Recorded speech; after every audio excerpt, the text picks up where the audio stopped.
Hi, my name's Desiree, and this is my urinary system video. First, we're gonna start, and I know my stuff is a little out of order, but it's okay.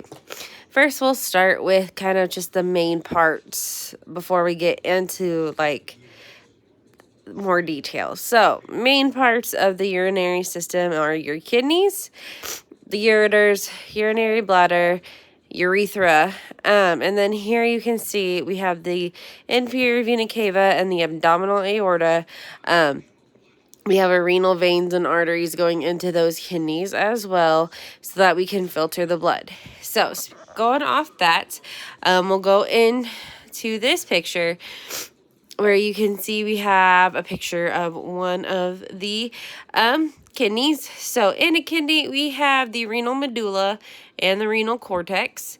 Each one of these little things are called a renal pyramid, and in the renal pyramids, we have our nephrons. We have our minor and then major calyxes right here.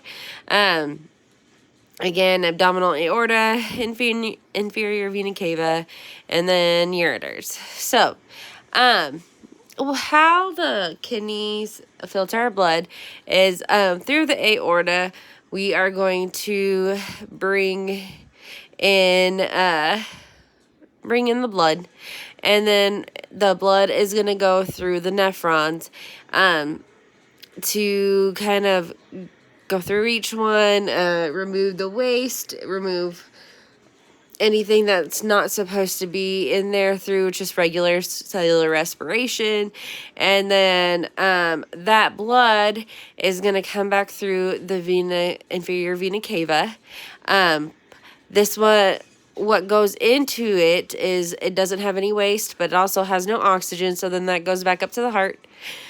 And then the waste and everything else is going to go off to the side and down our ureters into the urinary bladder, and then out through our urethra through urine. So kind of like a little more in depth about a nephron. So nephron, we start with the glomeralis, kind of where our capillaries and arterioles and venules kind of interact so that we can get this exchange of blood. So we're going to bring blood into it, and we're going to take it through the proximal convoluted tubule to be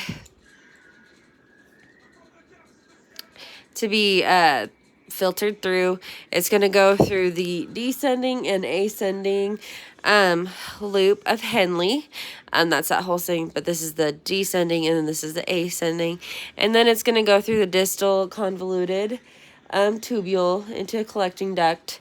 And so regular blood without the waste is going to go back into the inferior vena cava, and then H2O and waste is going to go out of our kidneys through our ureters. This is pretty important in maintaining our kind of just acid balance. It helps us regulate ion levels because water follows salt. So if we have a lot of sodium built up, the kidneys will kind of filter that out and bring it through our ureter through urine. So if we have a lot of salt, or somebody takes like Lasix or something, that's what's going, is we're trying to get as much of the fluid out, so we kind of load them up with salt so that we can get it out. How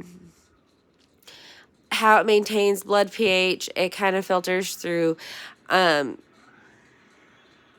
the bicarbonate and hydrogen atoms, kind of just keeping that so that we can have a good pH in our blood and keep a good pH in our urine, so that we don't have, so that we can try to fight infection, and just getting all that stuff to come out. Same with nitrogenous waste. You know, we don't want ammonia levels to build up, so that's what our kidneys filter out, cut through again through the nephron, through regular cellular respiration, bringing that in through the kidneys, and the kidneys filtering that all out. Thank you.